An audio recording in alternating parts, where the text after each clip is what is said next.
Direk Feng. Kakatawag lang ng Dean. Ang afternoon case study seminar. Iniharap ito. Kailangan kong pumunta kaagad doon. Urgent. Direk Feng, mangyaring pumunta kaagad. Nandito na tayo. Pati ang mga doktor ng ospital. Walang problema. Pero itong batang ito, huwag na muna iyon sa ngayon. Hinihimok siya ng Dean. Pag hindi ako pumunta ngayon, mapag-alitan ako.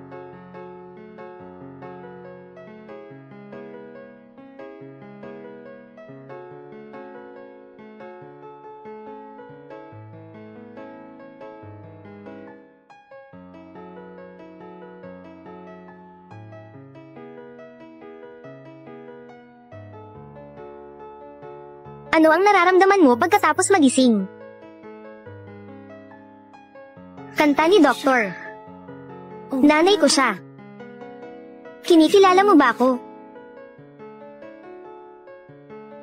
Sa panahon ng pagliligtas, muntik ka na niyang makilala. Nang maglaon, pinaalis siya ng kasama niyang doktor. May case study seminar daw. Kaya,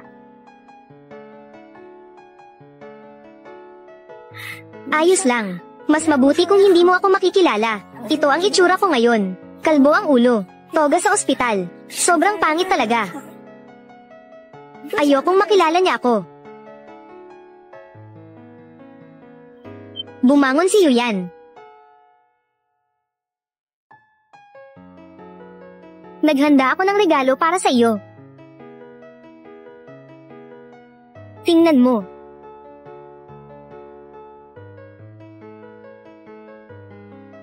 Mga babaeng kasing edad mo, ang bawat tao ay gustong maging maganda. Kapag walang paggamot na kailangan, maaari mong dalhin ito sa paglalakad, sunbathing. Hey! Loko bata, magiging maayos din ang lahat.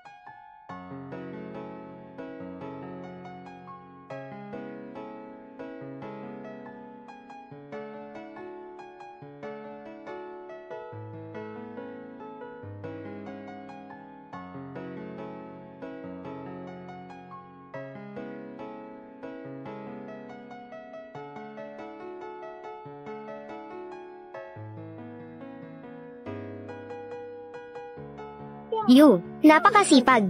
Akala ko busy ka sa pagpapanggap ng sakit. Wala akong time mag-review. Ibalik mo sa akin ang libro. Forever isang taong may buhay. Walang nagmamahal sa kanya.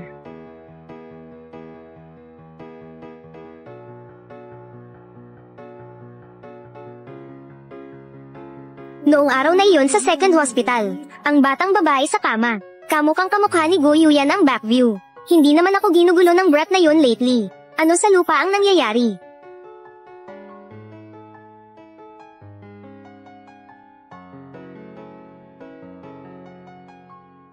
Hindi bale. Kailangan lang maturuan ng leksyon ang babaeng ito. Bigyan ng kaunting sikat ng araw at ito ay sisikat. Sa wakas ay mayroon akong ilang araw ng kapayapaan at katahimikan.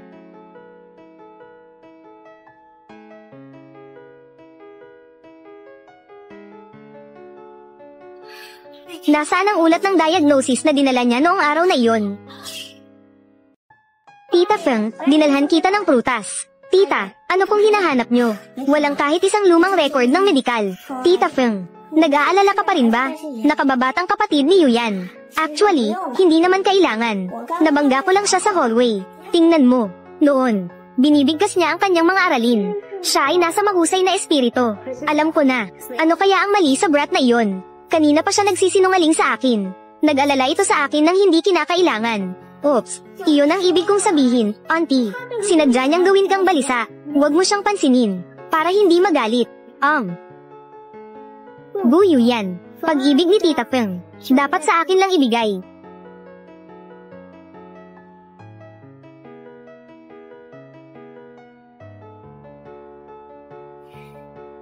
Maligayang kaarawan sa munting bituin sa kaarawan. Kanta ni Doktor. Natanggap ko ito. Pinapasok sa medikal na paaralan. Yuyan, ang galing mo. Kanta ni Doktor. Gusto ko rin maging doktor. Tulad mo. Parang nanay ko lang. Talagang. Gayon pa man. Kailangan mo munang magpakabuti. Makipagtulungan ng mabuti sa paggamot. Pagkatapos lamang ay maaaring mapagtanto ng isa ang kanilang mga kagustuhan. Tama ba o mali? Kanta ni Doktor. Maaari ko bang gamitin ang iyong telepono saglit? Nasaan ang iyong telepono? Ginamit ko ang phone ko. Tawagan mo nanay ko. Hindi siya sisigot. Gusto kong pag-usapan itong garantisadong admission matter. Sabihin mo sa kanya. Kahit isang sentence lang ang sabihin mo. Mabuti. Mag-away tayo. Babalik ako sa trabaho ngayon.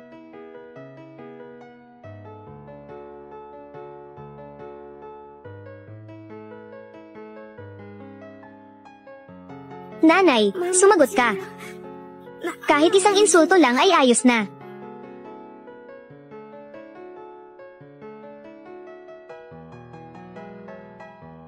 Hello. Ang aking ina ay ako. Paano tumawag gamit ang telepono ng ibang tao? Buyo yan, anong mga pakulo ang nilalaro mo ngayon? Hindi ko, inay. Nakatanggap ako ng paunawa sa pagpasok sa medikal na paaralan. Natanggap ang paunawa sa pagpasok. Gusto kong sabihin sa'yo, abiso. Napik mo naman diba? Parehas lang kayo ng papa mo. Puno ng mga baluktot na ideya. May mga tao na sa labas ng ospital. Nakita kita. Binibigkas niya ang teksto ng mas masigla kaysa sa iba. Naglakas loob ka pa bang sabihin na may sakit ka? May hawak na peking medikal na sertipiko. Matagal na silang nagsinungaling sa akin. Ganyan ka ba kadesperado sa atensyon? Hindi ako nagpapeke. Inay. Pagkatiwalaan mo lang ako minsan. Minsan lang ito. Tumigil ka na sa pag-arte. Parehas lang kayo ng papa mo. Naiinis ako.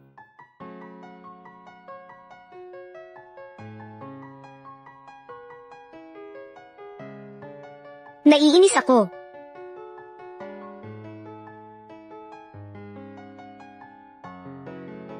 Hello. Kasalukuyang naka-off ang numero na iyong na-dial. Hello. Kasalukuyang naka-off ang numero na iyong na-dial. Inay. Biological daughter mo ba talaga ako? Bakit mo ginawa ito sa akin?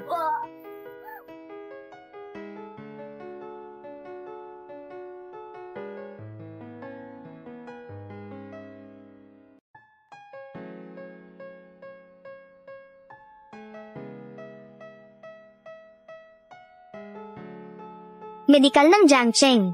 Inay. Hindi mo ako mahal. Bakit mo ako pinanganak? Ngayon. Mamamatay na ako sa wakas. Hindi na ako muling hahadlang sa iyong paraan.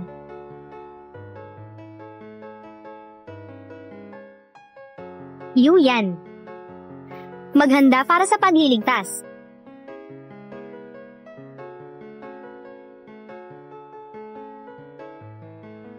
Buyo yan, magpakatatag ka. Buyo yan. Buyo yan, magpakatatag ka. Buyo yan, magpakatatag ka. Dagdagan sa 200 joules. Buyo yan.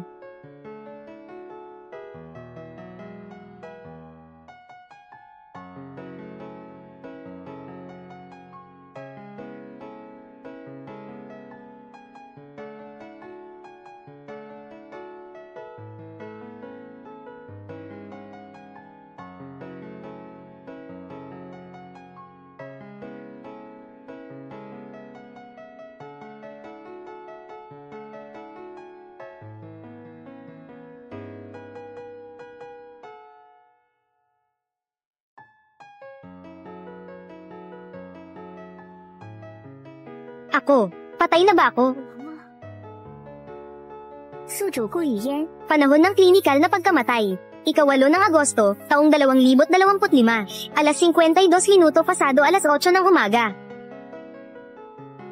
Sa buhay mo, nakamit mo ang natatanging mga marka, at nakakuha ng kwalipikasyon para sa direktang pagpasok sa medikal na paaralan.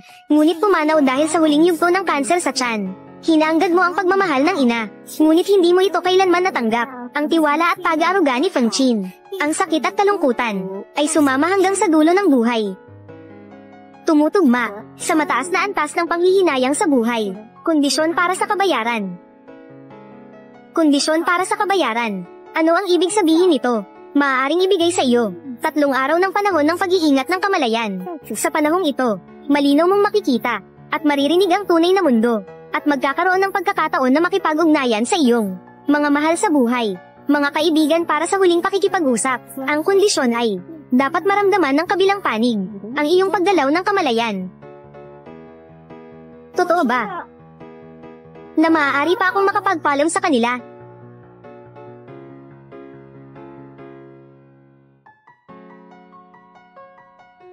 Kumpirmahin. Klinikal na pagkamatay.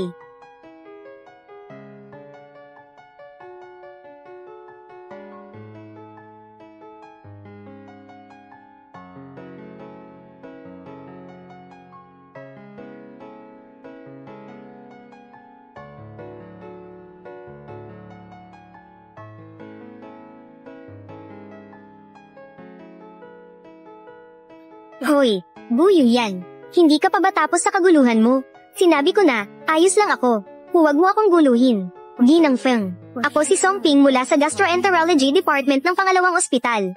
Ang anak mong babae, nasa huling yugto na ng kanser sa tiyan. Hindi na niya kinaya kanina. Pumanaw na siya. Sana makapunta ka sa ospital para makita mo siya sa huling pagkakataon. Tama na. Sabihin mo sa kanya, wala akong oras para sa drama niya. Kung gusto niyang mamatay, hayaan mo siyang mamatay katulad ng patay niyang ama. Kahit mamatay siya, wala namang magmamalasakit. Feng Jin.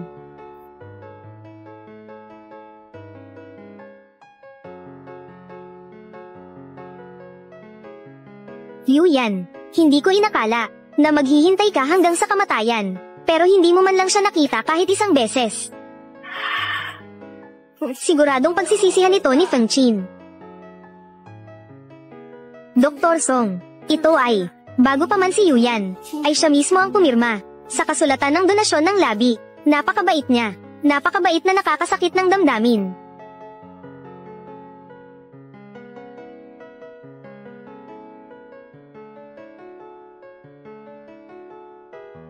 Dr. Song, salamat sa inyo sa panahong ito, na parang isang ina ang pag-aalaga ninyo sa akin.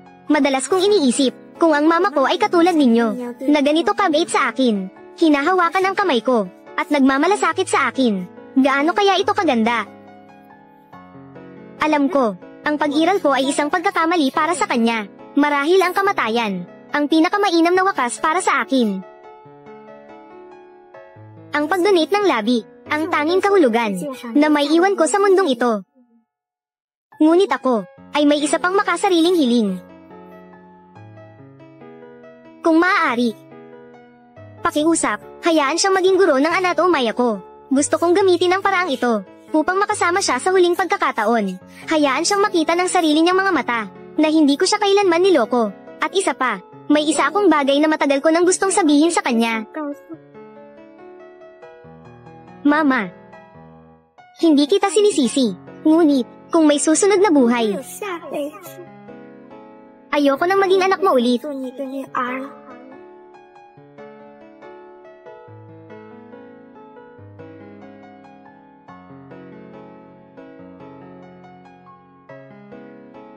Xiao Qin, may isang pasyente ng kanser sa tiyan sa ikalawang ospital, na handang mag-donate ng kanyang labi, bilang material para sa iyong seminar bukas.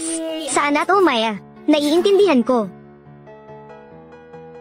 Xiao Qin, anong nangyari sa'yo? May nangyari ba?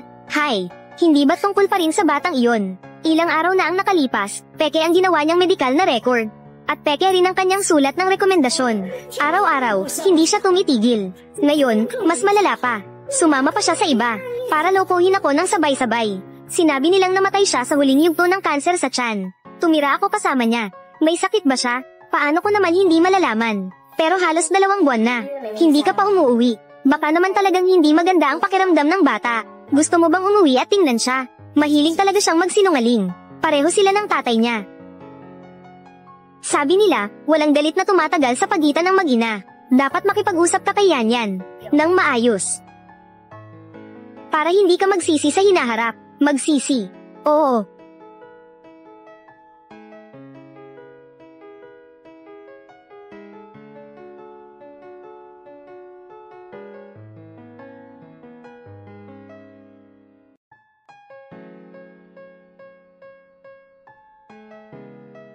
Hello, Tia Zhang. Sumusunod ba si Gu Yuyan sa bahay kamakailan? Umuwi na ako sa probinsya. Hindi ba sinabi sa'yo ni Yan? Bakit hindi ko alam? Kailan ka umuwi? 2 buwan na ang nakalipas. Tinatawagan kita pero walang sumasagot. Sabi ni Yan, hindi na raw niya kailangan ng nag-aalaga sa kanya. Ang huling buwan ng sweldo, ibinigay niya sa akin, kaya umalis na ako.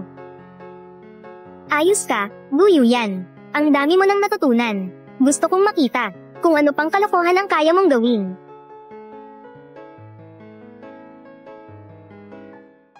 Guyu Yan, lumabas ka dyan.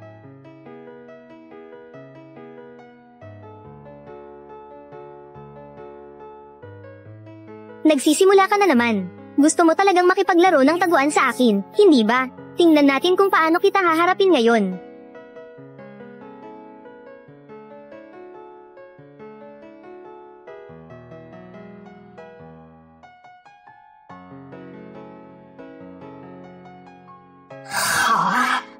Pati ang kumot ay kinuha mo na.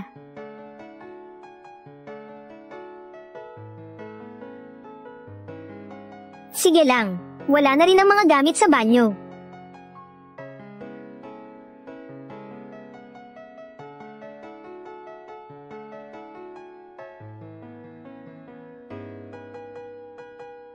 Guyu Yan, iniisip mo bang hindi ako malilinlang ng maliliit mong pakulo? Kaya gumawa ka ng mas malaking plano laban sa akin. Nagtatago ka sa akin, hindi ba?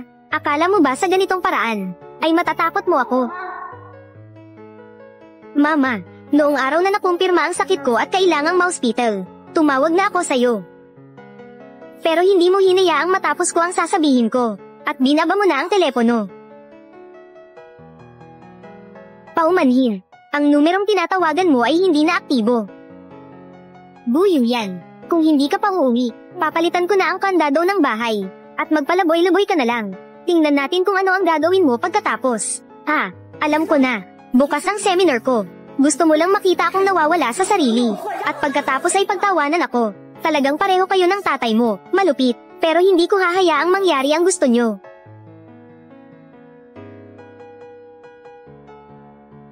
Pero mama,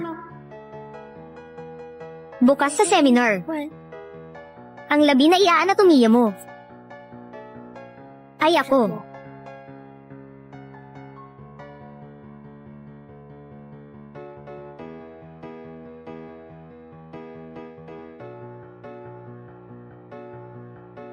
Tita Feng, bigla akong nakaramdam ng hindi maganda. Ang guro ng anatomaya na ito, mukhang medyo nakakatakot. Ganito talaga kapag unang beses mo siyang makita. Medyo may epekto ito sa kalooban. Paano kaya kung maghintay ka na lang sa pasilyo malapit sa pintuan? Kapag tapos na, pupuntahan kita. Sige, maghihintay ako sa labas.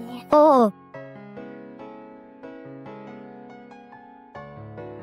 Dr. Feng, bilang isang awtoridad sa larangan ng kanser sa tiyan, sa tingin ninyo, gaano pa tayo kalayo sa pagresolba ng kanser sa tiyan? Ang pag-unlad ng medisina ay parang paglalakad sa dilim na may hawak na sulong. Hindi ko kayang mangako ng tiyak na oras, ngunit bawat isa na nag-donate ng kanilang labi, ang guro ng anatomaya, ay nagpapaliwanag ng liwanag na ito. Ngayon, gamitin natin ang siyentipikong paraan upang pakinggan ang huling aral ng guro na ito.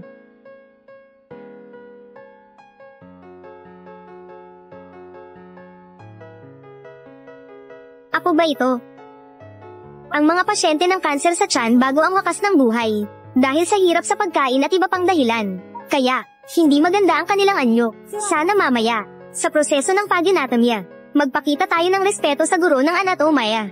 Narinig ko na ang guro ng anatomaya na ito ay isang batang babae na ang edad ay wala pang 20 taong gulang. Oo, talagang nakakalungkot.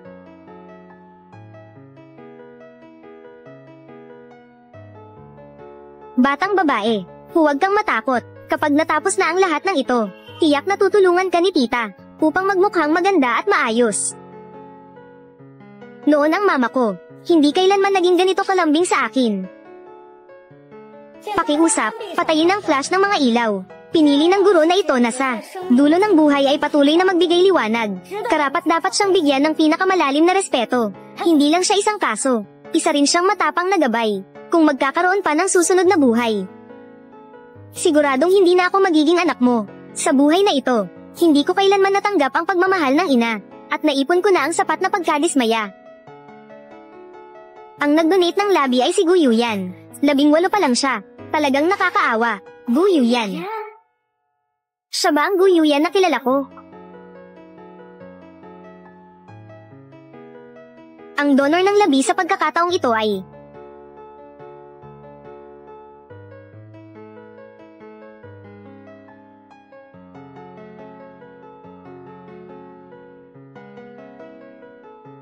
Ha? Hindi. Hindi ito posible. Ang babaeng ito ay mukhang pamilyar. Hindi ba ito ang anak ni Dr. Feng? Nakita ko siya noong huling beses sa ospital. Oo nga. Huling yugto ng kanser sa tiyan. Si Dr. Feng ay isang eksperto sa kanser sa tiyan. Paano nangyari ito? Hindi ba ito si Yuyan? Kahapon, magkasama pa tayong kumain kasama siya. Oo nga. Paano? Paano siya napunta rito? Siya talaga ito. Hindi niya ito pinapanggap. Totoo, may kanser siya. Zhao Xiaorong, masaya ka na ba ngayon? Ngayon, maaari mo nang ganap na palitan ako, at maging nag-iisang anak na babae ng nanay ko. Ang weird naman. Bakit parang nararamdaman kong nakatingin sa akin si Gu Yuyan? Gu Yuyan, huwag mong isipin na matatakot mo ako. Hindi ako natatakot sa'yo.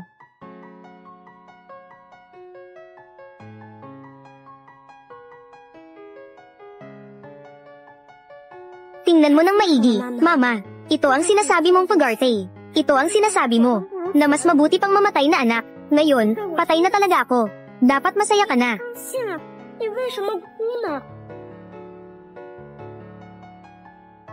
Hindi.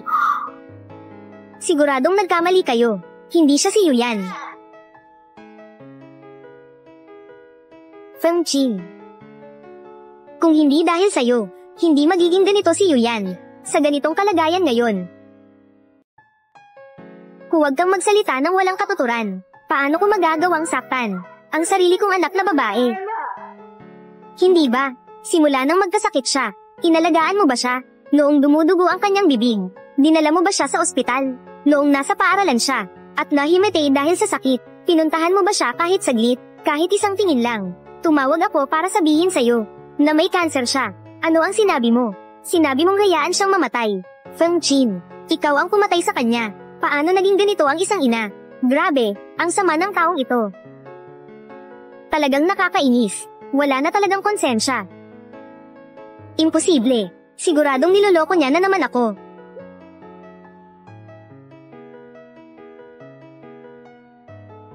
Paumanhin. Ang tinatawagan mong numero ay hindi na aktibo. Gu Yuyan, lumabas ka. Ito na naman ba ang gusto mo? Bagong pakulo. Sagutin mo ako. Sapat na ba ang kaguluhan mo? Ikaw ang tumulong sa kanya para lokohin ako. Hindi ba? Saan mo itinago?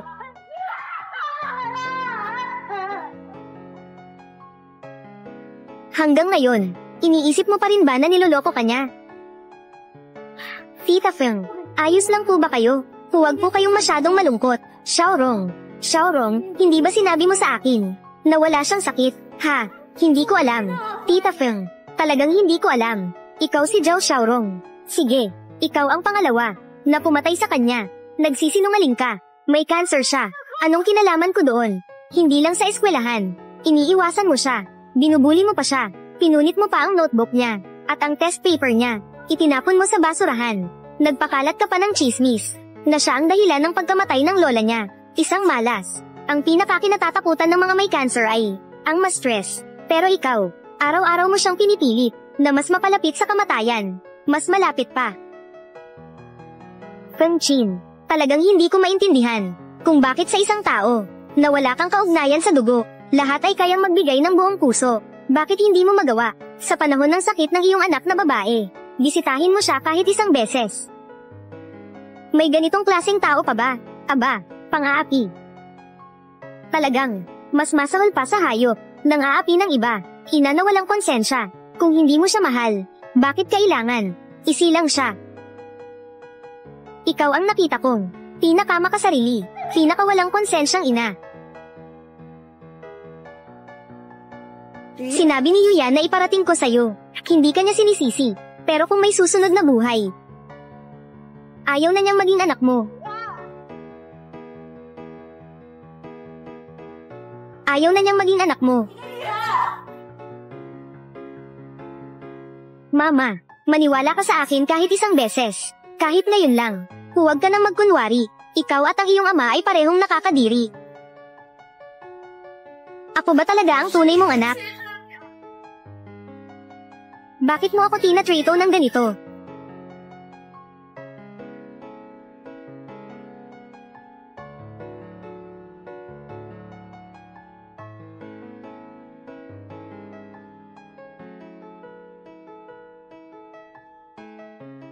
Jiang Cheng.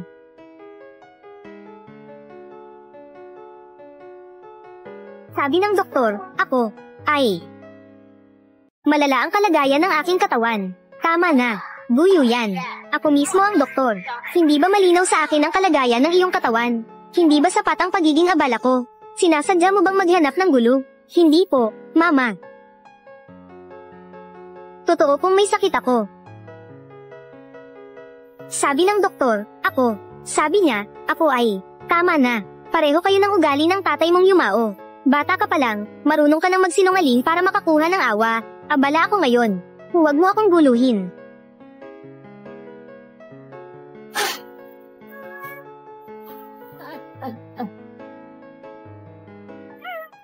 Ako ang nagkamali, Mama. Mama, nagkamali ako. Tita Feng, huwag po kayong masyadong malungkot. Si Yuyan, ayaw rin niyang makita kayong ganito. Huwag po kayong mag-alala. Sa hinaharap, papalitan ko si Yuyan, at aalagaan ko po kayo ng mabuti, bilang inyong anak. Ang anak ko ay si Yuyan. Anong karapatan mong palitan siya? Kung hindi dahil sa iyo na palagi kang nakadikit sa akin, at sinisiraan mo ako, sa relasyon namin ni Yuyan, paano ko siya hindi papansinin? Sa huling pagkakataon. Tita Feng, kailangan po ninyong maniwala sa akin. Natatakot lang po ako kanina na masyado kayong malungkot, kaya gusto ko po kayong aliwin. Wala na si Yuyan. Malungkot din po ako. Wala po talaga akong ginawa. Ako, wala kang ginawa. May lakas ka ng loob sabihin na ikaw. Hindi mo pinunit ang mga libro niya. Hindi mo itinapon ang mga papel niya sa pagsusulit. Hindi ikaw ang nanguna sa pambubuli sa kanya. Hindi ka ba natatakot sa kanya na maging multo at hanapin ka?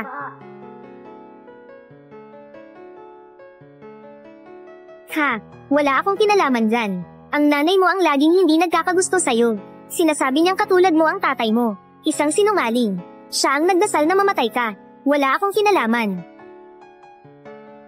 Nanay ni Yuyan. Ikaw ang kilalang espesyalista sa kanser sa tiyan sa ikalawang ospital. Paano mo hindi malalaman na ang anak mo ay talagang may kanser sa tiyan? Hindi mo ba talaga alam ang tungkol dito? Yuyan, talagang mahal ka niya. Hinahangaan ka rin niya. Palagi niyang sinasabi na gusto niyang maging katulad ng nanay niya at maging isang espesyalista sa kanser na makakapagligtas ng mas maraming tao. Pero ikaw, isang napakabuting bata niya. Paano mo siya tinrato? Hindi ko akalain na si Dr. Feng pala ay ganitong klaseng tao. Huli na ang lahat kahit ano pa ang sabihin ngayon. Ang anak niya ay patay na. Siya pala talaga ang salarin sa pagkamatay ng anak niya. Siya nga, ang salarin sa pagkamatay ng anak niya. Siya nga, sapat na. Lumayas kayong lahat. Umalis kayo.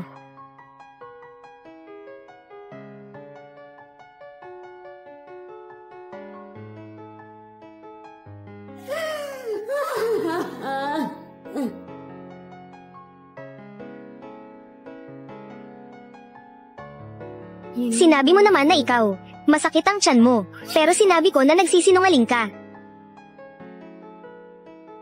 Hindi ko kailanman maayos na pinakinggan ang sinasabi mo. Wala akong pasensyang iniwan para sa'yo.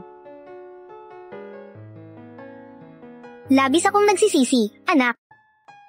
Kasalanan ko lahat. Sobrang galit ko sa tatay mo.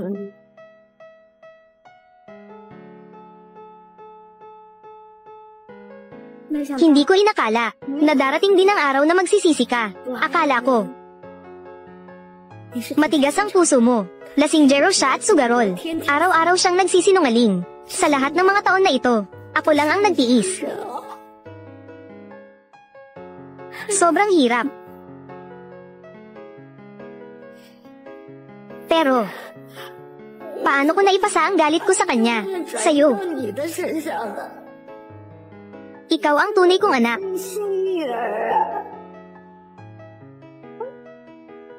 Napakabait mo. Paano ko nagawang saktan ka ng ganito? Huli na. Lahat ay masyado ng huli. Tia Feng. Tia Feng. Tia Feng. Kamakailan, palagi kong napapanaginipan na si Gu Yuyan ay sumusunod sa akin. Siya ang nagsabi, tulungan mo ako, please. Ano ang dapat kong gawin? Tia Feng. Huwag kang magkunwari sa harapan ko. Paumanhin, Tita Feng. Pero ginamit mo ang aking kabaitan bilang sandata. Siya ang unang nagsabi na ibigay ang mama sa akin. Siya ang nagsabi, Tia Feng. Sa tingin ko, may pagkukulang ako sa iyo at sa iyong ama. Araw-araw kitang binibigyan ng pagkain. Tinutulungan kita sa iyong aralin. Pero ginamit mo ang kabaitan ko bilang sandata. Pinipigilan mo ako na makita siya sa huling pagkakataon. Mali, Tia Feng. Sigurado akong nagkukunwari siya. Nakita ko siya 2 araw na ang nakalipas, na kumakain ng tinapay. Mali, kumain siya pero sa muka. Ang isinuka niya ay dugo. Dugo ang isinuka niya. Tia Feng. Paumanhin. Hindi ko dapat inagaw sa iyo. Hindi siya makita. Tia Feng. Hindi ako ang dapat mong hingan ng tawad. Siya. Gu Yuyan. Paumanhin. Hindi ko dapat kinuha sa iyo. Paumanhin. Hindi ko dapat. Hindi ko dapat inagaw si Tia Feng sa iyo. Pakawalan mo na ako. Gu Yuyan. Paumanhin. Gu Yuyan. Pakawalan mo na ako. Gu Yuyan. Pasensya na, Dr. Feng. Kami ang hindi nakapagbantay sa kanya ng maayos. Kaya siya nakatakas. Siya ay may stress-induced schizophrenia at may malubhang delusyon ng pag-uusig. Nakipag-ugnayan na ang ospital. Sa mental hospital sa labas ng lungsod. Bukas ng umaga dadalhin na siya doon. Ang kanyang sakit, baka sa buong buhay niya, hindi nagagaling. Dalhin na siya. Alis. 2 Gu Yuyan.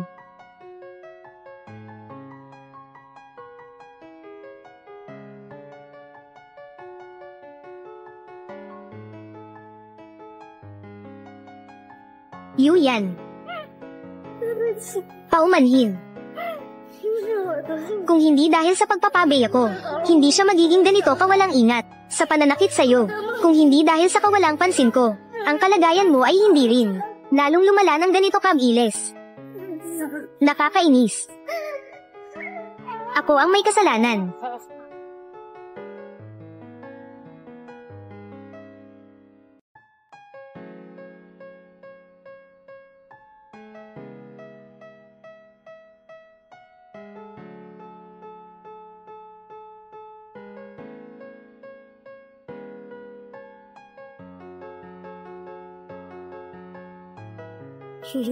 Yuyan. Anak, patawarin mo si Mama. Kung may susunod pang buhay, hindi na ako magiging espesyalista sa kanser sa tiyan. Magiging nanay na lang ako para sa'yo lamang. Inaalagaan lang kita. Pinagluluto kita ng itlog.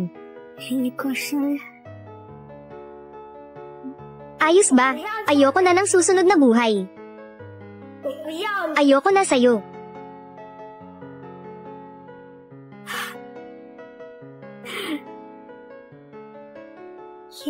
Yan. Dumating na si Mama para hanapin ka. Ayoko. Mama.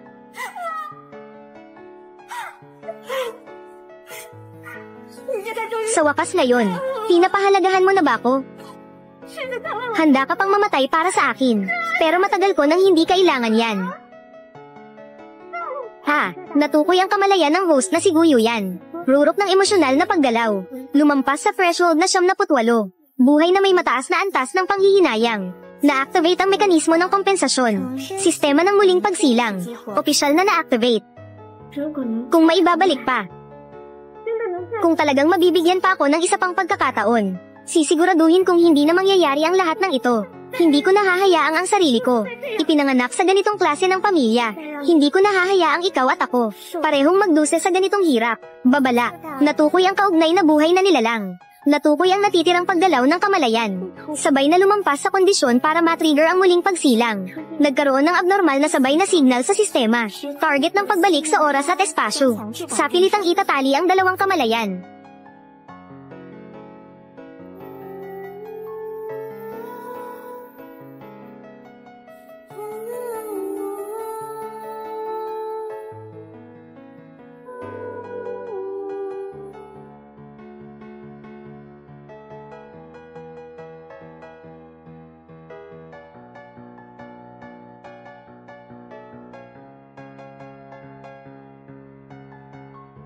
Paano ako napunta rito?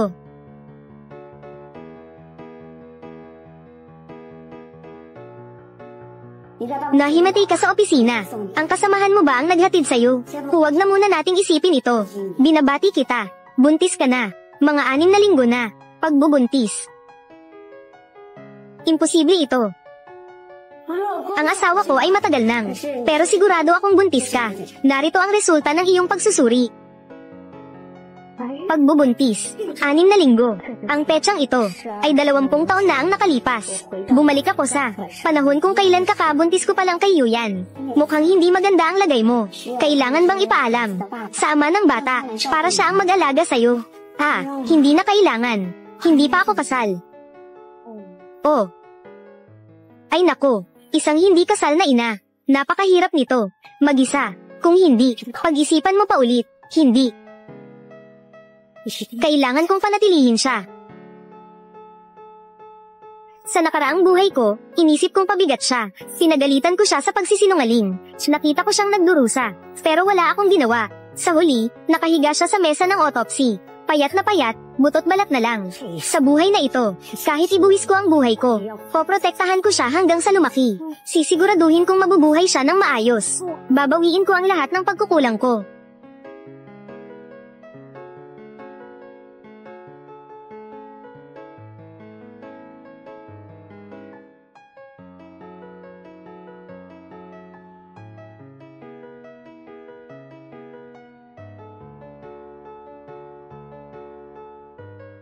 Yuyan.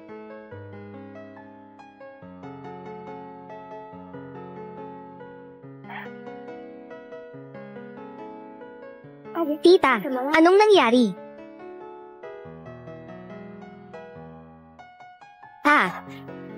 Pasensya na. Akala ko ikaw ang iba. Iya. Ikaw. Ano ang pangalan mo? Ako. Ang pangalan ko ay Lin Xiaoan. Mag-isa ka ba sa ospital? Masama ba ang pakiramdam mo? Nasaan ang mga magulang mo? Hindi ka talaga nagbago. Kahit sa isang estranghero, napakabait mo pa rin. Pero sa akin, wala akong mga magulang. Patay na silang lahat. Nagkasakit ang tatay ko. Namatay siya. Nanay. Patay na rin. Ang kanyang kilay at mata. Ang ganda niya, parang si Yuyan. Kahit ang kapalaran, pareho. Ikaw, gusto mo bang sumama sa akin pauwi? Ayoko. Mag-isa na rin si tita ngayon. Kahit medyo simple ang bahay, mas mabuti pa rin kaysa mag-isa ka. Napag-alagala sa labas. Kung titira tayo ng magkasama, siguro, kaya kong pigilan ang batang iyon na ipanganak. Sige.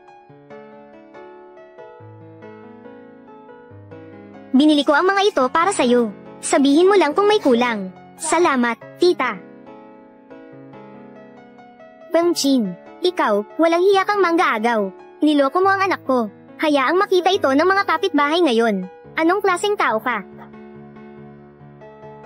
Sila lola. Pagkatapos mamatay ni papa sa nakaraang buhay. Ni minsan, hindi sila. Dumalaw sa amin ng mama ko. Sinasabi ko sa'yo, ang anak ko ay nakatakda ng ikasal. Huwag ka nang makulit pa. Anak mo, araw-araw siyang pumupunta sa akin. Ang ganitong bagay ay parehong kagustuhan. Walang sino man ang nangakit kanino. HMP. Ang lakas pa ng loob mong magsalita. Hindi pa kasal. Pero nakikipagrelasyon na sa lalaki. Wala ka na bang hiya? Kakaalis ko lang sa ospital. Ayon sa resulta ng pagsusuri, buntis na ako. Sa anak ni Gu Xiaofeng. Ha? Wala kang hiya. Nabuntis ka ng hindi pa kasal. At may lakas ka pang ipagmalaki. Pumunta ka agad sa ospital at ipalaglag ang bata. Kung hindi, pupunta ako sa trabaho mo at gagawa ng iskandalo. Sisirain ko ang reputasyon mo. At mawawalan ka ng trabaho.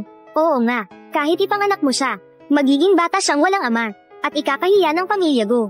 Kaya pala, kahit ang karapatan kong mabuhay sa mundong ito, sa paningin nila, ay labis na. Tama nga, hindi na sana ako itinanganak. Tara, ipalaglag muna ang bata. Saan nanggaling ang bastos na batang babae? Nangangahas kang makialam sa mga bagay ng pamilya ko. Ayoko rin namang makialam sa mga bagay ninyo. Gusto ko lang sabihin, kung gusto ninyo, naalisin ang batang ito, may mas mabilis akong paraan. HMM. Iyon ay ang isabit siya. Tiyakin na tama sa 1 pulgada sa ilalim ng tiyan. Sipin gamit ang paa.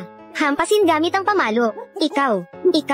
Kung hindi ninyo kayang gawin, ako ang gagawa para sa inyo.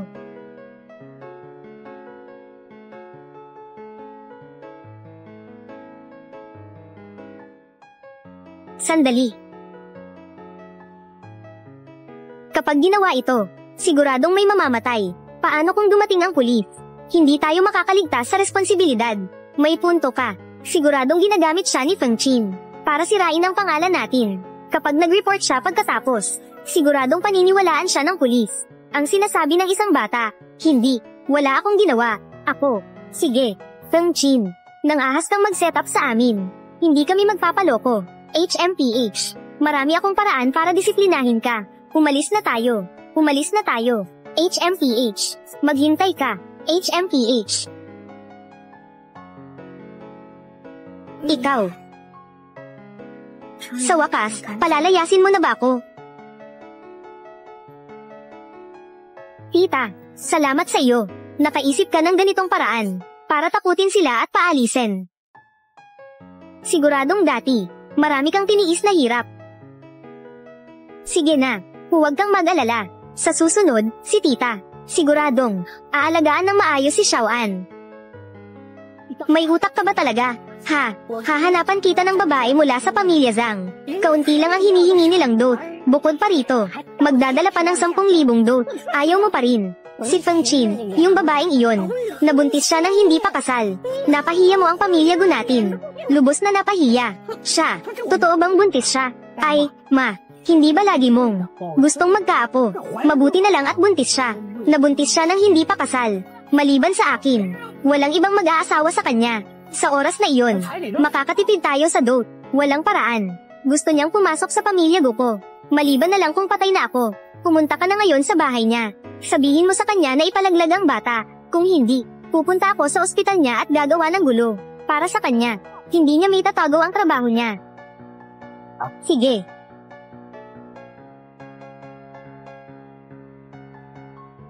Achin, anong ginagawa mo rito? Achin, narinig ko na ang nanay ko. Pumunta sa iyo kahapon. Siya kasi, matanda na. Hindi maganda ang pananalita. Huwag mo nang dibdibin. Sabihin mo kung may kailangan ka. Akin. Sabi mo, tayo ngayon. Hindi pa kasal. Kapag ipinanganak mo ang batang ito, hindi tama ang pangalan. Hindi maayos ang usapan. Kung hindi, itigil na. Gu Xiaofeng, ulitin mo ang sinabi mo.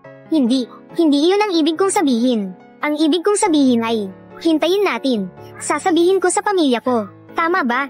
Sa oras na iyon, magarbo akong pakakasalan kita. Pagkatapos, saka tayo magkaanak. Mas maayos iyon kaysa ngayon. Hindi kita pakakasalan.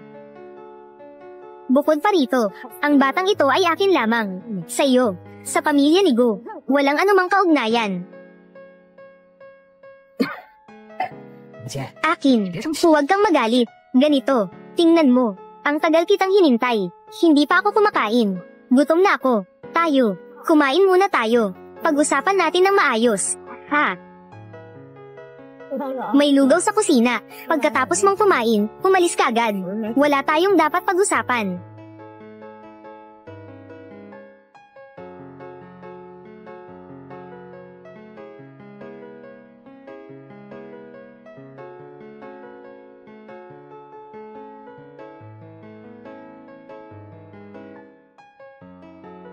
Napaka-irresponsible niya. Sigurado ka bang gusto mong ituloy ang batang ito? Oo. Siguradong itutuloy ko ito. Kahit gaano kahirap, isisilang ko pa rin siya. Xiaoan, hindi mo naiintindihan. May mga pagkakamali na minsan lang pwedeng gawin sa buong buhay. Sa pagkakataong ito, kailangan kong gawin itong tama. May mga pagkakamali. Kapag nagawa na, nagawa na. Hindi laging may pagkakataon para itama. Kahit na ngayon, gaano ka man katatag sa sinasabi mo, ang sakit ng nakaraan, hindi ko pa rin makakalimutan. Hindi ako madaling maantig.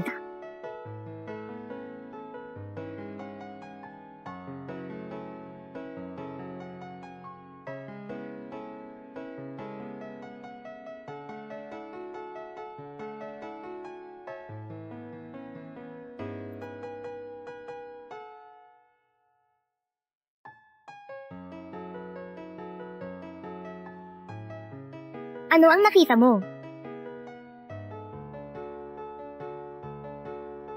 Bata ka pa. Binabalaan kita. Isara mo ang bibig mo ng mahigpit. Kung hindi, paparusahan kita. Hindi mo kakayanin ang magiging resulta. Talaga nga, ang aso, hindi kayang baguhin ang ugali nito. Para makamit ang layunin. Kaya niyang gawin ang kahit ano. Ang ganitong klaseng ama. Bakit ako? Kailangan pang dumaan ulit dito. Wala akong nakita. Sige, mukhang hindi ka rin pinalaki ng maayos ni Aken. Ah, iyon. Aken, kumain na ako. Aalis na ako. Tungkol doon, pag-isipan mo ulit ng mabuti.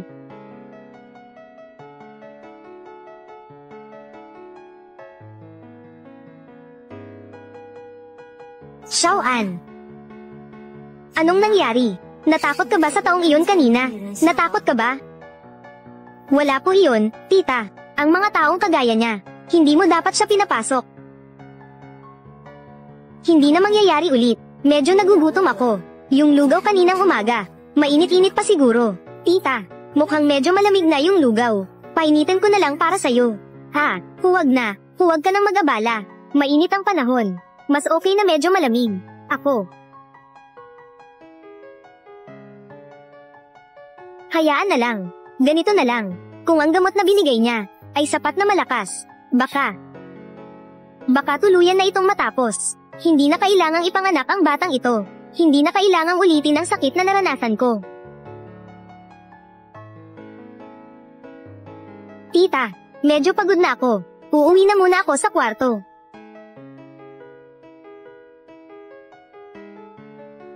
Mama, huwag mo akong sisihin. Pakiusap.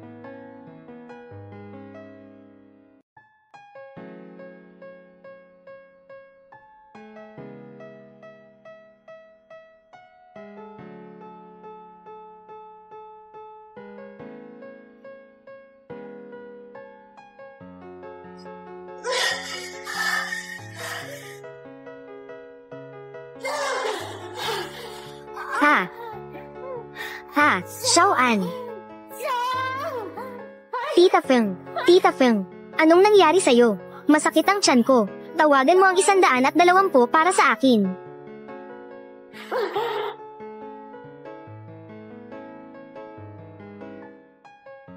Totoo, gumagana na.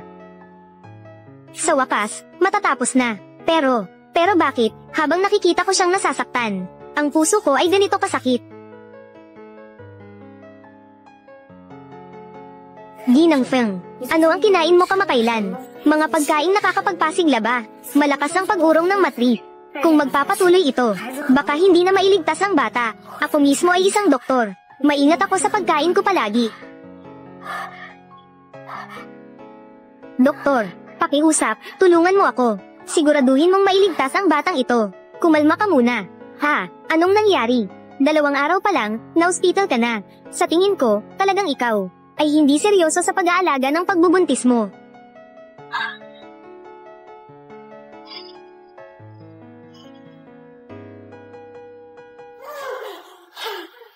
Ha?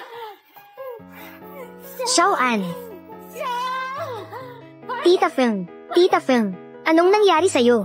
Masakit ang tiyan ko. Tawagan mo ang 120 para sa akin.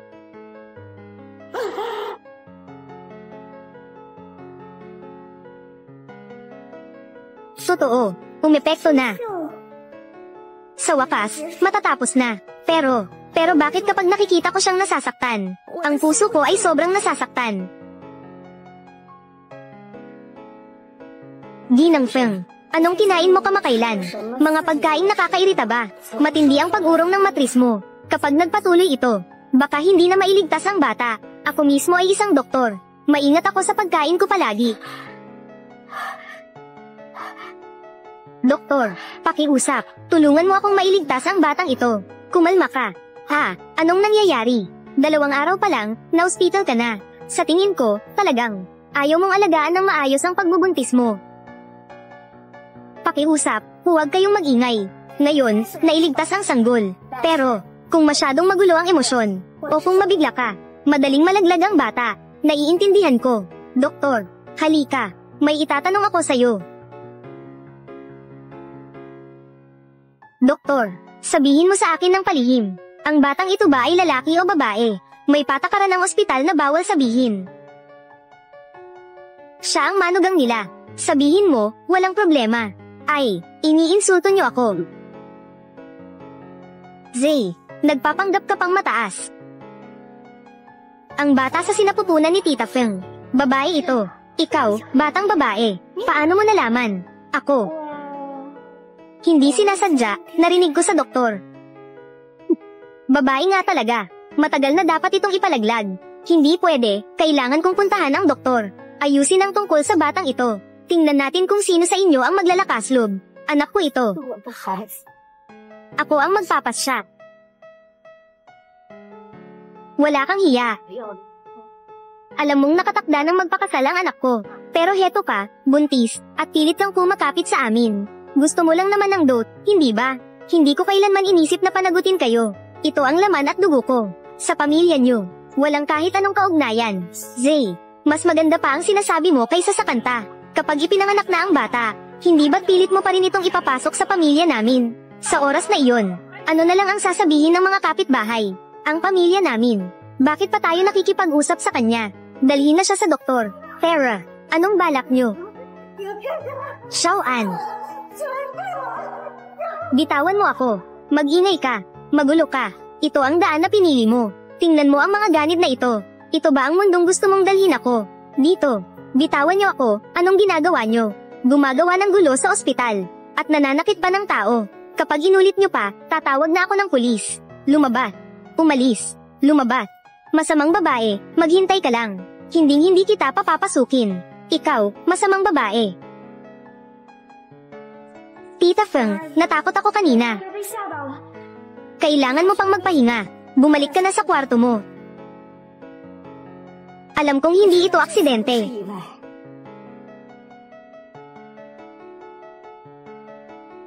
Ga, walang katumbas na Tagalog.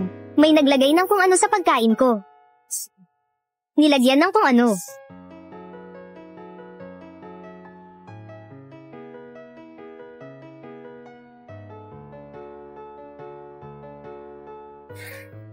Totoo.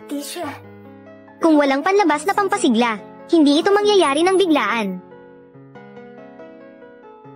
Ang pagkain nitong mga nakaraang araw, may napansin ka bang kakaiba? Tita Feng, kasalanan ko, masyado akong pabaya. Hindi ko napansin ang pagkain. Kung may problema, kung napansin ko lang agad, siguro hindi na ito nangyari. Tanga ka naman, bata, hindi kita sinisisi. Ang pamilya ko lang ang gagawa ng ganito. Noong nakaraan, tanging si Gu Xiaofeng lang ang pumasok sa kusina, pagkatapos kong inumin ang mangkok ng lugaw na maliit na mais. Pakiramdam ko ay hindi maganda ang sikmura ko, pero hindi ko ito pinansin. Kung hindi magtagumpay sa unang beses, magkakaroon pa ng susunod na pagkakataon. Sigurado akong magpapatuloy pa rin sila, upang ipahamak ang batang ito. Sigurado ka ba? Na gusto mo pa rin ipagpatuloy ang pagbubuntis sa batang ito? Ang batang ito ay ang buhay ko. Itong si Feng Qin, mukhang matigas ang loob, at hindi mapilit kahit anong gawin. Ano na ang gagawin natin dito? Hindi natin pwedeng hayaan na talagang ipanganak niya ang bata, na ipanganak niya ito. Sa oras na mangyari iyon, ang kasunduan sa kasal ni na Xiaofeng at ng pamilya Zhang ay tiyak na masisira. Ay nako, bakit kayo nagmamadali? Pagkalipas ng ilang araw, dadalhin ko kayo sa kanilang ospital para manggulo.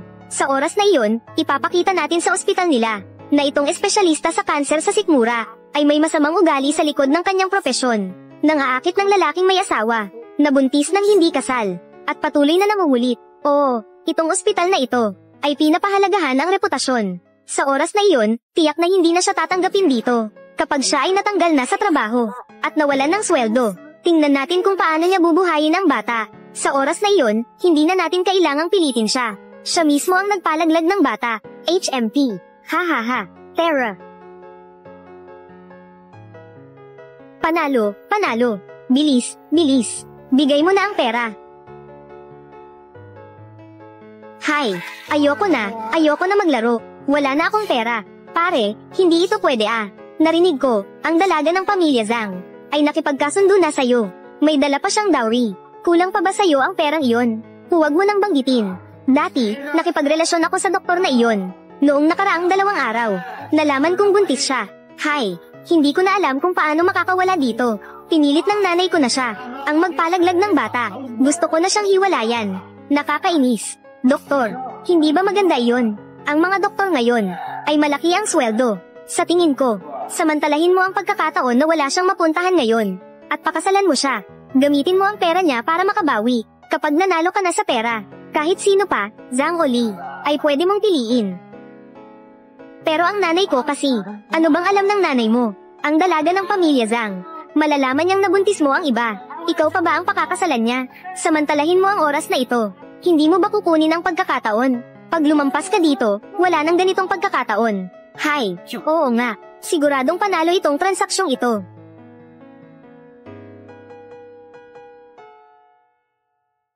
Xiaoqin, ako ang nagkamali. Ako ang hindi nakapigil sa nanay ko.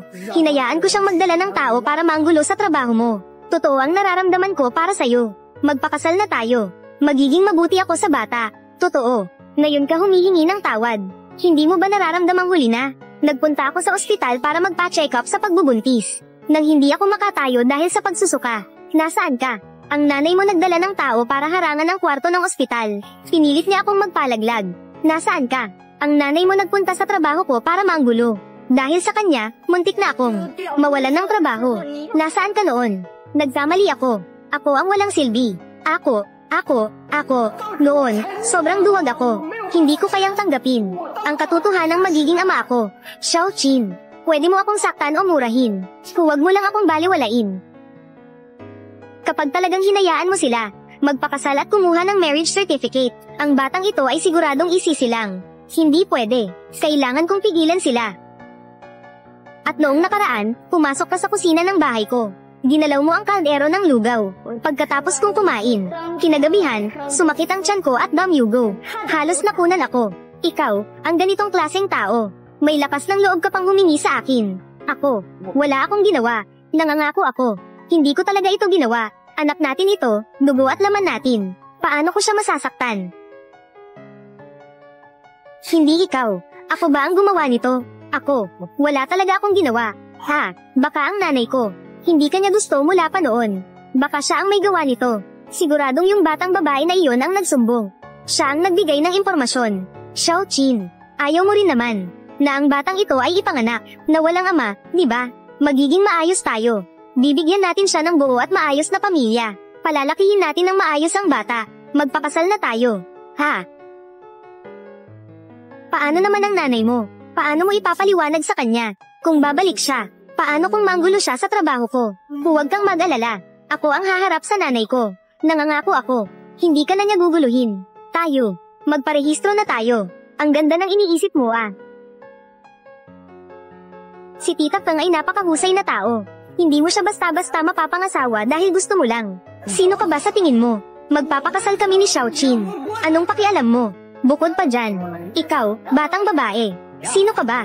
Noong huling pumunta ka sa bahay ni Xiaoqin, nandoon ka. Kung dahil sa'yo, paano kung pag-usapan si Xiaoqin ng mga kapitbahay? Mahalagang tao sa akin si Xiaoan. Natural lang na tumira siya sa bahay ko. Wala kang pakialam. Kung sa nakaraang buhay, Kung ganito ka katatag, sana maprotektahan mo ako kahit isang beses. Gu Xiaofeng, nakalimutan mo ba? Kanino ka ba humihingi ng tulong ngayong araw? Ha, sige.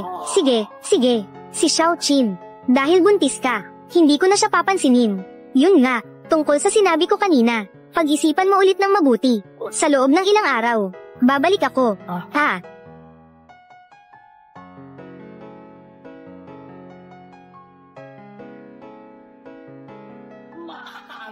Talo na naman. Ha? Hintayin mo akong makuha ang sweldo ni Feng Qin para makabawi. Tingnan natin kung magyayabang pa kayo. Si Feng Qin na doktor ay talagang mayaman. Kapag pinakasalan ko siya, para na rin akong nakahawak ng gintong mangkok. Babae naman, lokohin lang at makuha. Sa oras na iyon, kapag nanganak na siya, siguradong susunod na lang siya sa akin. Sasabihin ko sa kanya na ibigay sa akin ang ATM card niya. Araw-araw niya akong bibilhan ng alak. Kaya pala sinabi niyang magpapakasal siya. Para lang pala sa pera. Kapag narinig ito ni Mama, siguradong mawawalan na siya ng pag-asa. Alis. Ay. Bata ka.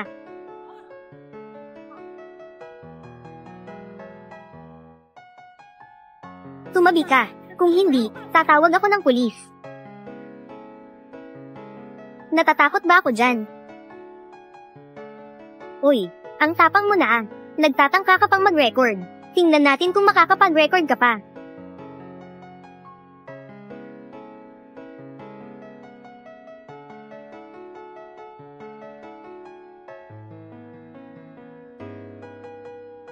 Huwag mong isipin na poprotektahan ka ni Feng Qin, na hindi kita kayang galawin. Ikaw ang nagsumbong noong nakaraan, hindi ba? Kung maghahasik ka pa ng gulo, sisiguraduhin kung hindi mo na makikita ang araw bukas. Hindi ko papayagan na magpakasal ka kay Tita Feng. Huli na. Kaninang umaga, si Feng Qin ay nakapagparehistro na ng kasal sa akin. Nakita mo ba? Feng Qin at Gu Xiaofeng, legal na mag-asawa. Kung sisirain mo pa ang mga plano ko, mangarap ka na lang. At saka, kapag nakita kita ulit, sa bawat kita ko sa'yo, papaluan kita. Umalis ka. Kasal na June. Paano naman ako? Hindi ba't parang kailangan ko na namang magsimula ulit, tapos uulit lang ang parehong pagkakamali?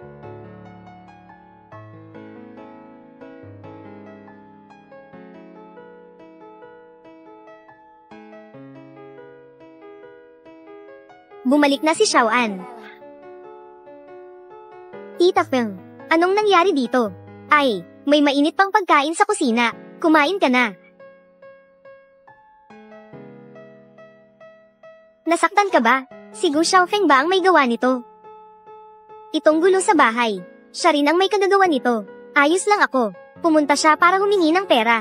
Sabi ko, ang sweldo ay para sa pagbili ng gamit ng bata. Kahit isang sentimo, hindi pwedeng galawin.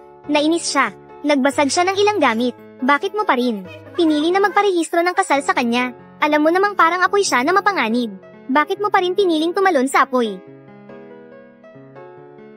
Huwag kang mag-alala. Ako'y isang adulto. Ang mga desisyon ko ay may dahilan. Sige na, kumain ka na. Ang bigat ng mga gawain niyo sa pag-aaral. Hindi mo ba alam? Ang batang ito ay isang pagkakamali mula nang ipanganak. Ang sakit at galit mo kay Gu Xiaofeng. Bakit mo kailangang ipasa sa akin? Kahit na naisalba na ang bata ngayon. Pero kung masyadong magulo ang emosyon, o kung mabigla, madaling malaglag ang bata.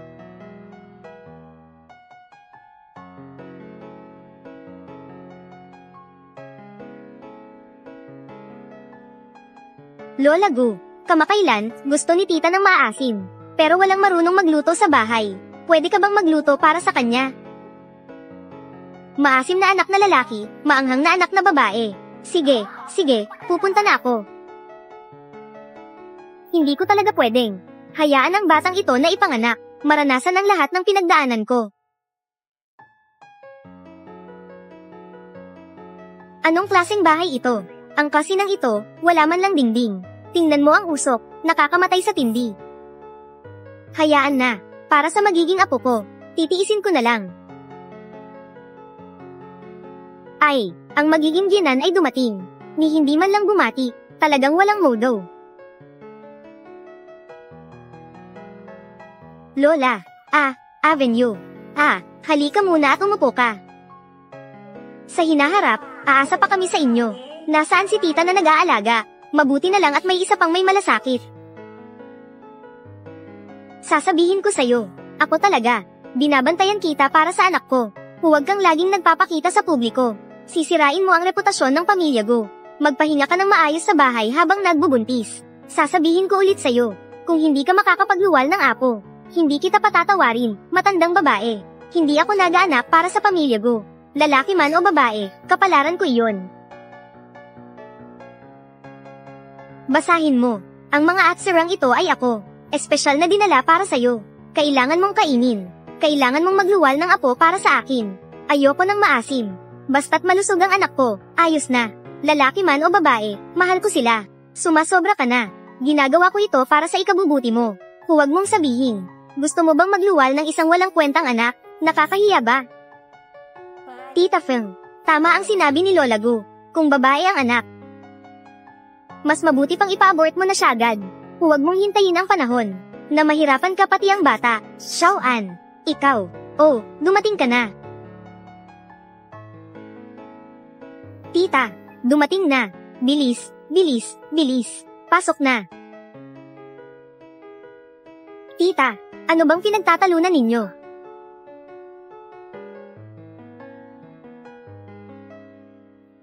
Hindi ba't may ilang tao dyan na makulit na kumakapit sa anak ko? Tita, may ilang tao talaga. Nalikas na ganito ang ugali. Umaasa sa pagbubuntis para makalamang. Hindi tama, hindi nararapat. Hindi ba? Ang anak kong tanga, nalito lang sandali. Pero sa puso ko, ikaw lang ang kinikilala kong manugang.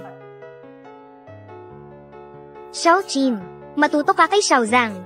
Maganda siya at mabait ang puso. At maganda pa ang estado ng pamilya. Ikaw, ang meron ka lang ay ang pagbubuntis.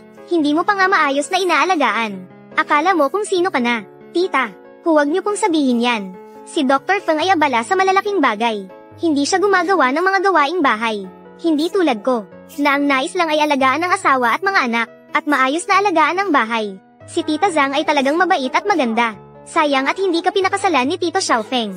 Pero kung tutuusin, si Tita Feng ay ganoon din. Araw-araw kang nakasimangot. Sinong lalaki ang magugustuhan ka? Maliban na lang, Lin Xiaoan. Ano ba talaga ang gusto mong gawin? Wala akong balak na gawin kahit ano. Sa tingin ko lang. Kapag nagkamali ka ng landas, dapat bumalik ka. Talaga bang pinipilit mo ang bata sa sinapupunan mo na ipanganak para magdusa kasama ka? Huwag na kayong mag-away. Matagal nang nandito si Miss Zhang. Hindi pa ba kayo nagmamadali para kumuha ng isang mangkok ng kanin para kay Miss Zhang? Umalis ka. Lahat kayo, umalis sa bahay ko. Bahay ko ito. Hindi kayo ang may karapatan. Nadiktahan ako dito. Hindi rin kayo ang may karapatang hamakin ako. Wala akong pakialam kay Gu Xiaofeng. Lalo na sa inyo. Ano ba kayo para magdikta? Umalis kayo. Umalis na kayo. Baliw na babae. Tara, umalis na tayo. Lin Xiaoan, alam kong hindi kita pinabayaan. Masaya ka na ba ngayon? Ito ba ang gusto mong makita? Gusto ko lang na makita mo ang realidad. Ang pamilya Gu. Ang lugar na ito ay hindi para sa iyo at sa bata. Bakit nga ba? Bakit mo tinatanggihan ang bata sa sinapupunan ko? Wala akong ginagawa.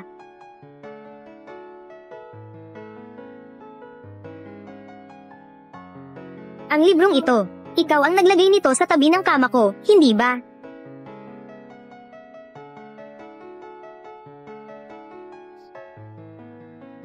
Ito, ang calcium tablet ko para sa pagbubuntis. Pinalitan mo lahat ng ito, ng karaniwang bitamina. Baka nagkamali ka lang ng alaala. Hindi ko ginalaw ang gamot mo. Isa akong doktor. Paano ko hindi malalaman ang pagkakaiba? Xiaoan, gusto ko lang marinig ang totoo. Ikaw ba talaga ang may gawa nito? Oo, ako ang gumawa. Bakit? Sa tingin ko lang, ang batang ito ay hindi dapat ipanganak. Sa pamilyang ito, siya ay sinasaktan at pinapagalitan ni Gu Xiaofeng. Pinapahirapan siya ni Gu Laotai. Magiging masaya ba siya? Magiging katulad lang siya ng tulad ko. Isang batang walang magulang. Mabubuhay ng mas mahirap kaysa sa iba.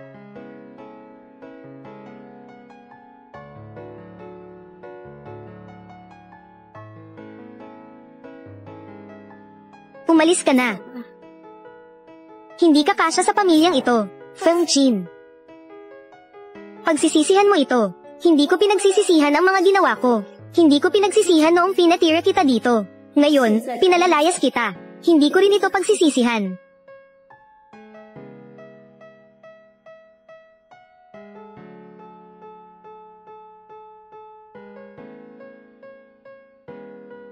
Ha? Anong ginagawa mo? Kailangan kong pumasok sa trabaho. Hayaan. Huwag kang lumabas. Xiao Qin, ikaw ang asawa ko. Kung hindi kita hahanapin, wala nang ibang makakahanap sa akin. Sabihin mo ng malinaw, ano ba talaga ang nangyari? Noong nakaraang araw, naglaro ako ng mahjong. Natalo ako ng lahat. Yung kaibigan ko, si Xiao Wang. Sinabi niya na may nahanap siyang Boss Wang, na makakatulong sa pag-ikot ng pera. Naging pabaya ako sandali, utang na may mataas na interes. Kasama ang principal at interes. Kailangan kong magbayad ng mahigit 1 milyon. Sinabi niya na bukas, kung hindi ko mababayaran ang utang, tatanggalin niya ang braso ko, tatanggalin niya ang binti ko. Gu Xiaofeng, alam mong buntis ako, pero nagawa mo pa ring dalhin ang ganitong problema. Sa loob ng bahay natin, ang mga maniningil ng utang ay pupunta dito. May iligtas ko pa ba ang anak ko? Xiao Qin, buntis ka naman. Hindi ka nila gagalawin. Magtatago lang ako dito ng ilang araw. Pwede ba? Ako ang ama ng bata. Hindi mo naman ako pababayaan, di ba? Sige, magtago ka dito ng ilang araw.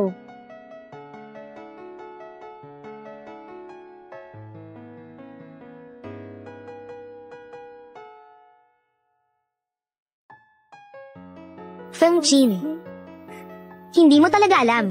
Ang pinili mo para sa anak mo ay isang impyerno. Dahil pinipilit mong ipanganak siya, sasabihin ko na sa'yo ng maaga ang magiging kapalaran niya.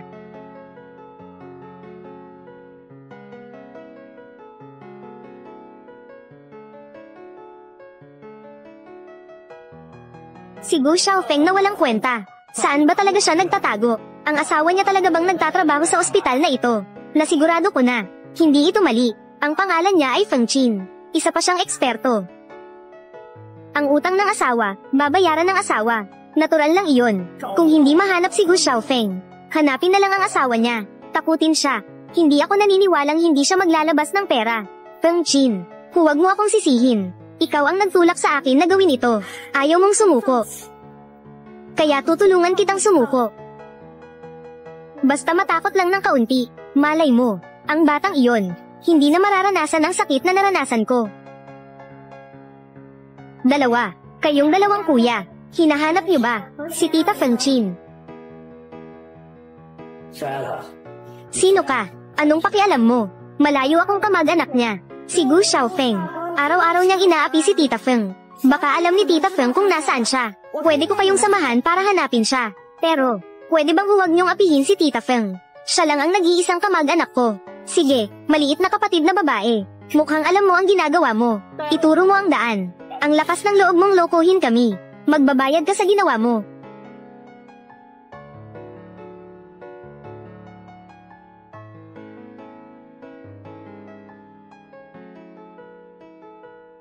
Ikaw na ang apelyido ay Gu.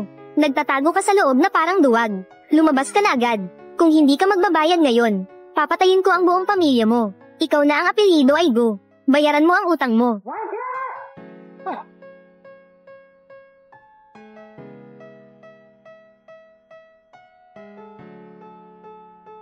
Sino ba kayo? Anong balak nyo? Ikaw ang asawa ng taong apelyido ay Gu. May utang siya sa amin na mahigit 1 milyon. Kailan niya babayaran? Siya ang may utang sa inyo. Wala akong kinalaman dyan. Nasa loob siya ng kwarto. Sa kanya kayo humingi. Kailangan ko pang pumasok sa trabaho. Hoy, bakit ka nagmamadali? Hindi pa ako tapos magsalita. Lumayo ka sa akin. Ang lalaking iyon, matagal nang wala siyang pera. Siya ang asawa mo. Ang utang niya, ay utang mo rin. Kung hindi kayo magbabayad ngayon, paparusahan ko siya, at mawawalan siya ng lahi. Ang anak ko sa sinapupunan. Kung may mangyaring masama, hindi ko kayo tatantanan. Aba, ang tapang mo, babae. Ang lakas ng loob mong sumagot. Tumigil kayo. Tumigil kayo. Nangako kayo sa akin, na hindi niyo siya sasaktan. Si Xiao An, paano ka? Kilala mo ba sila? Hindi ko sila kilala. Ang ibig kong sabihin, siya ay isang buntis. Hindi niyo siya pwedeng dalawin. Wala siyang kinalaman dito. Nakababatang kapatid na babae. Ngayon, nagpapakabait ka na. Kanina lang. Pero ikaw ang nagdala sa amin. Para hanapin siya. Ikaw. Lin Xiaoan, ikaw ang nagdala sa kanila dito. Ikaw ang nagbukas ng pinto para sa kanila. Bakit? Bakit mo ako sobrang kinamumuhian? Kinamumuhian mo ako hanggang sa gusto mong gamitin ng iba para patayin ako.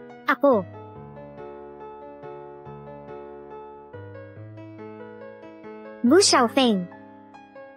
Si Gu Xiaofeng, nandyan siya. Hulihin niyo siya. Tumakbo.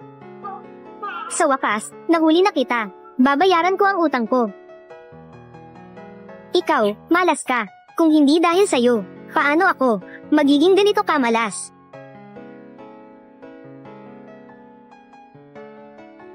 Papatayin kita. Mag-ingat.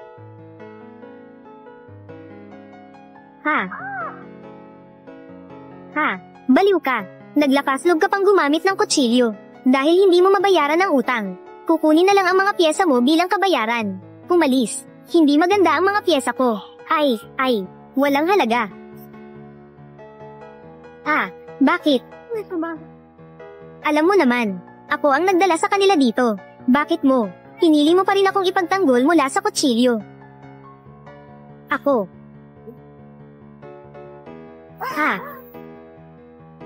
Tia Feng.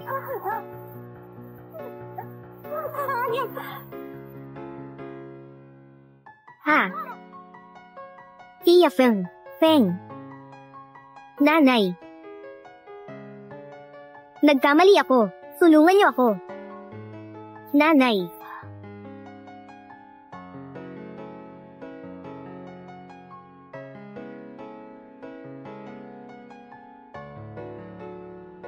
Doktor, kumusta? Kritikal ang sitwasyon. Lumala ang maagang pagkalaglag ng inunan. Mahina ang tibok ng puso ng sanggol. Kailangang magdesisyon ng pamilya. Iligtas ang ina. Hindi, iligtas ang bata. Kahit mamatay ako, baliw ka ba? Para sa isang hindi pa ipinapanganak na bata, isusugal mo ba ang sarili mong buhay? Ang buhay niya, mas mahalaga kaysa sa akin. Kahit noong nakaraang buhay, hinayaan mo akong mamatay sa sakit, hindi mo ako pinaniwalaan. Pero sa buhay na ito, gusto ko pa rin na mabuhay ka. Ang batang ito hindi maaaring manatili. Ikaw ay Yuyan. Ikaw ay Yuyan.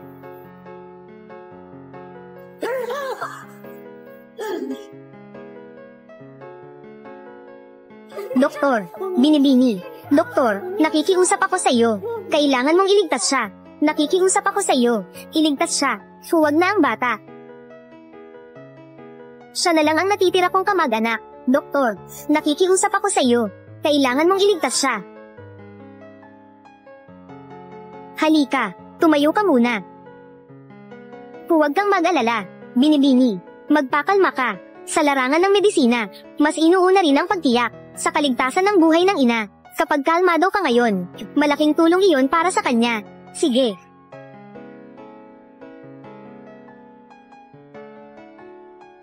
Natukoy ng sistema. Sa mundong ito, umiiral na si Gu Yuyan. Ang bagong Gu Yuyan ay hindi maaaring ipanganak. Pakiusap, gawin ng host ang pagpili. Pagpipilian una. Mabubuhay ang host. Mamamatay sina Feng Qin at ang kanyang anak na babae.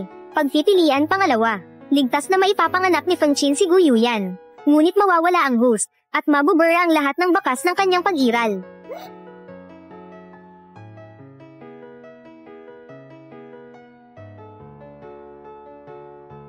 Mama. Aalis na ako. Pero, kahit saang mundo, kahit anong oras, ako ang anak mong pinakamamahal magpakailanman.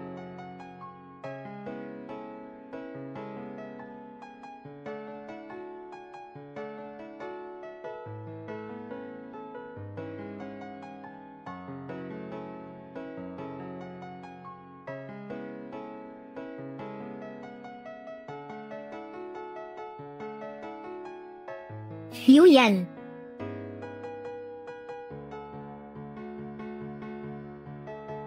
Yuyan. Ang anak ko. Nasa tabi ko pala siya palagi. Ang kanyang kilay at mata, ang kanyang matigas na ugali. Talagang katulad noong bata pa siya, parehong-pareho. Bakit? Para sa, ngayon ko lang napansin. Pero, sinabi niya na aalis na siya. Ano ang ibig sabihin nito? Yuyan.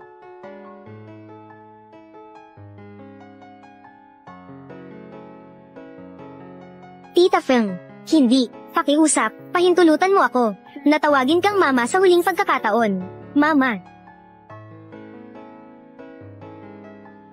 Tita Feng, hindi. Pakiusap, pahintulutan mo ako. Natawagin kang mama sa huling pagkakataon. Mama, kapag nakita mo ang sulat na ito, malamang ako ay nakaalis na. Naniniwala ka ba na may ibang mundo na umiiral? Sa mundong iyon, ako ang iyong anak na babae. Isa, na hindi mo inaasahan, na hindi mo pinaniniwalaan. Sa huli, ang anak na babae na namatay ng mag-isa.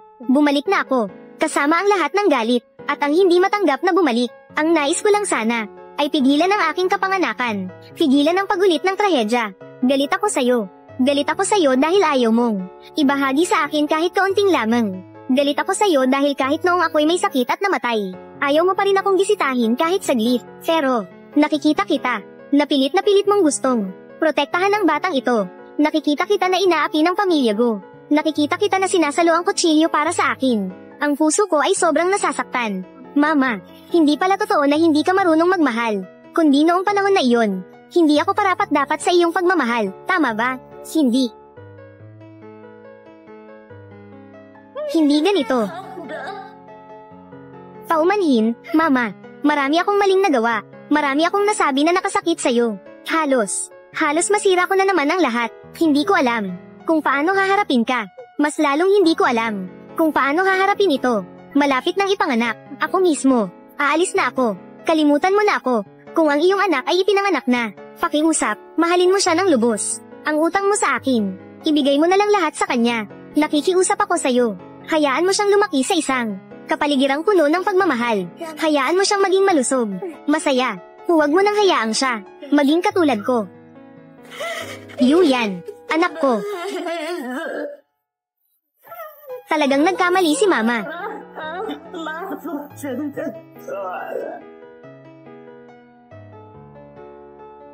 Bumalik ka na.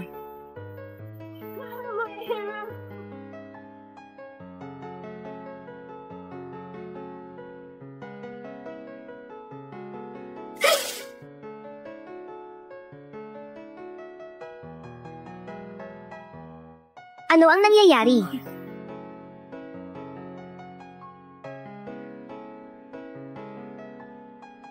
Bakit ako umiiyak?